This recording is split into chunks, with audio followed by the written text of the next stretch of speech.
తాకట్టులో ఉన్న బంగారాన్ని విడిపించి ఆ రోజున్న మార్కెట్ ధర కట్టి మిగిలిన డబ్బును మీకు అందిస్తుంది కొమ్మూరి గోల్డ్. నమస్తే సార్. నమస్తే. సార్, చాలా మందికి మంగు మంచులు వస్తూ ఉంటాయి. దీన్ని బయట క్రీమ్స్ వాడుతూ ఉంటారు, బట్ ఇది తగ్గినట్టు తగ్గి మళ్ళీ వస్తూ ఉంటుంది. దీనికి ప్రధానంగా కారణం చూసుకుంటే బ్లడ్ ప్యూరిఫికేషన్ అవ్వకపోవడం అంటూ ఉంటారు. సో బ్లడ్ ఒకవేళ ప్యూరిఫై అవ్వాలి అని అంటే దానిలోంచి చెడు రక్తం పోయి మంచి రక్తం రావాలి అన్న, సో మనం ఏ విధమైనటువంటి డైట్ కావచ్చు, ఏ విధమైనటువంటి ఆరోగ్యకరంగా ఆయుర్వేదిక్లో ఓ మెడిసిన్ చెప్పాలి అంటే ఏ విధంగా అంటారు సార్? ఓకే, అసలు ఈ మంగుమచ్చలు అనేటువంటి సమస్య వచ్చేదానికి అనేక రకాల కారణాలమ్మా. సో స్త్రీ పురుష తారతమ్యం లేకుండా ఇంచుమించు ఇద్దరికి వస్తుంటాయి, కానీ ఎక్కువ శాతం మందిలో ఆడవాళ్ళలోనూ కలుగుతుంటాయమ్మా. ఈ మంగుమచ్చల సమస్య ముఖంలో చర్మ భాగంలో ఉన్నటువంటి చర్మానికి రంగునిచ్చేటువంటి మెలనిన్ అనేటువంటి రంజక పదార్థము ఆ భాగంలో కొన్ని భాగంలో ఎక్కువగా డిపాజిట్ కావడం చేత వస్తూ ఉంటుంది జనరల్గా. దాన్నే మెలాస్మా అనేటువంటి పేరుతోనూ, మంగుమచ్చ అనేటువంటి పేరుతోనూ, హైపర్ పిగ్మెంటేషన్ అనేటువంటి పేరుతోనూ ఇలా రకరకాల పేర్లతో పిలుస్తుంటారమ్మా. దీనికోసం అని చెప్పేసి చాలామంది చాలా రకాల ప్రయత్నాలు చేస్తుంటారు. కొంతమందికి ఆశించిన స్థాయిలో ఫలితాలు కలుగుతూ, కొంతమందికి మరి ఎంత ప్రయత్నం చేసినా నిరుత్సాహానికి గురవుతారు తప్ప దానివల్ల ఫలితం కలగకపోవడం చేత నిరుత్సాహానికి గురయ్యేటువంటి పరిస్థితి ఏర్పడుతూ ఉంటుంది. సో ఈ మంగుమచ్చలకి హార్మోన్ల అస్తవ్యస్తత కారణము, అదేవిధంగా కుటుంబ నేపథ్యం కొంతమంది కారణం కావచ్చు. అంటే పూర్వీకులకు, తల్లులకు, ఇలాంటి వాళ్ళ పెద్దలకి మంగుమచ్చల సమస్య ఉన్నట్లయితే పిల్లలు కూడా వచ్చేటువంటి అవకాశం ఉంటుంటుంది. సన్ రేస్, సూర్యకిరణాలు తాకిడి ఎక్కువ ప్రభావం చేత కూడా కొంతమందికి ఈ యొక్క మంగుమచ్చల సమస్య వచ్చేదానికి అవకాశం ఉంటుంటుంది. ఇంతకుముందు చెప్పినట్లు హార్మోన్ల అస్తవ్యస్తత, హార్మోన్ల సమతుల్యత దెబ్బతినడం చేత ఈ మంగుమచ్చల సమస్య వస్తుంది. ఈ సమస్య కూడా మానసిక ఒత్తిడి ఎక్కువ ఉన్నప్పుడు ఈ సమస్య మరింత జటిలమైనటువంటి అవకాశం ఉంటుంటుంది అన్నమాట.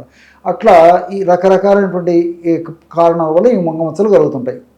ఈ మంగుమచ్చల సమస్య తగ్గేందుకు చాలా సులువైనటువంటి, ప్రాక్టికల్గా, అనుభూతంగా ఎంతోమంది వాడి చక్కటి ఫలితాలు పొందినటువంటి ఔషధ యోగం ఒకటి చెప్తాను చూడండి, పైపూత మందుగా. సో ఈ మందు ఎలా తయారు చేసుకోవాలంటే కేవలం 3 పదార్థాలతో ఔషధాన్ని తయారు చేసుకోవాలి. ఎలాగంటే ఫస్ట్ తగినన్ని పాలు తీసుకోవాలమ్మా. మనకి ఎన్ని పాలు అయితే అన్ని పాలు అనేసరికి కాచిన పాల లేకపోతే పచ్చి పాలు అని చెప్పేసి డౌట్ వస్తుంటుంది. సో ఏదైనా వాడుకోవచ్చమ్మా. పచ్చి పాలైన వాడుకోవచ్చు, కాచిన పాలైన వాడుకోవచ్చు.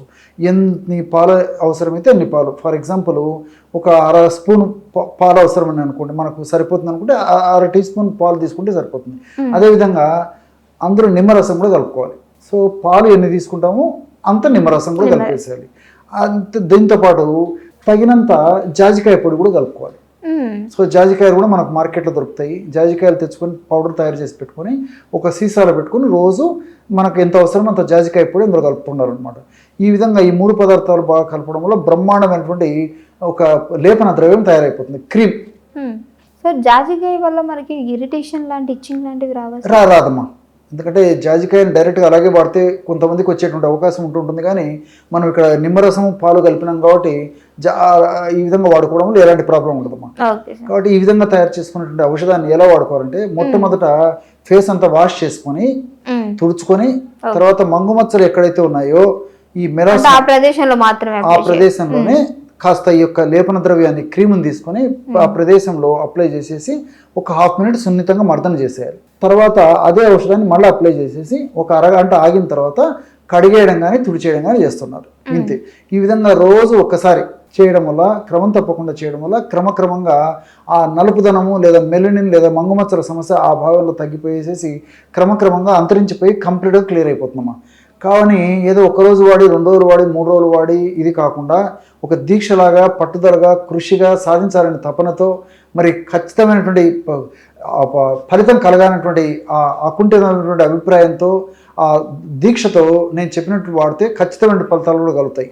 అంతేగాని ఏదో ఒక 2 రోజులు, 3 రోజులు వాడి ఫలితాలు ఆశించడం మాత్రం ఏమాత్రం దానివల్ల ఉపయోగం ఉండదమ్మా. కాబట్టి ఫలితం కలిగేంత వరకు కూడా ఈ పద్ధతిలో వాడుకోవాలి. ఖచ్చితమైన ఫలితాలు మాత్రం ఖచ్చితంగా కలుగుతాయమ్మా. సో సమస్య తీవ్రత మ్యాక్సిమం కంట్రోల్ అయిన తర్వాత వారంలో 2 సార్లు వాడితే సరిపోతుంది. ఇంకా సమస్య తీవ్రత బాగా తగ్గిపోయిన తర్వాత వారంలో ఒక్కసారి వాడుకున్నా సరిపోతుందమ్మా. ఈ విధంగా వాడుకుంటూ మరి ఇంటర్నల్ కూడా fast foods, junk foods, bakery foods, ice creams ఇలాంటివన్నీ బాగా తగ్గించేసేయాలి. అదేవిధంగా ప్రోటీన్ ఆహారాన్ని బాగా తీసుకోవాలి. టయానికి ఆహారం తీసుకుంటూ ఉండాలి. పళ్ళు, కూరగాయలు, ఆకుకూరలు, డ్రై నట్స్, డ్రై ఫ్రూట్స్ వీటితో తయారు చేసుకున్నటువంటి ఆహారాలు ఎక్కువ తీసుకుంటూ ఉండాలమ్మా. ఇవి తీసుకుంటూ నీళ్లు కూడా బాగా సఫిషియెంట్గా తాగుతుండాలన్నమాట. ఇలా చిన్న చిన్న జాగ్రత్తలు తీసుకుంటూ ఈ పద్ధతిలో పైపుతో మందుగా ఈ ఔషధాన్ని వాడుకోవడం వల్ల చక్కటి ఫలితాలు కలిగేటువంటి పరిస్థితి ఏర్పడుతుందమ్మా. Okay sir. సార్ చూసారు కదా, మంగు మచ్చలకి ఓ మంచి మెడిసిన్, అది కూడా ఆయుర్వేదిక్లో, ఎలాంటి సైడ్ ఎఫెక్ట్స్ లేకుండా. వీలైతే ట్రై చేయండి. Thank you so much sir. Okay.